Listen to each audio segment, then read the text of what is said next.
بسم الله الرحمن الرحيم. السلام عليكم. وضع الاتحاد الدولي لكرة القدم فيفا في حسابه الرسمي يوم الأربعاء المنتخب العراقي ضمن المنتخبات المرشحة للتأهل إلى مونديال 2026، وذلك عبر النافذة الحالية من التصفيات الآسيوية.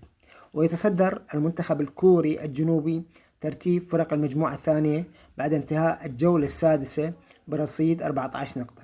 يليه المنتخب العراقي بالمركز الثاني برصيد 11 نقطة، ثم الأردن بالمركز الثالث برصيد 9 نقاط، ثم منتخب عمان بالمركز الرابع برصيد 6 نقاط، ثم المنتخب الفلسطيني بالمركز الخامس برصيد 5 نقاط، يليه منتخب الكويت بالمركز السادس ب4 نقاط.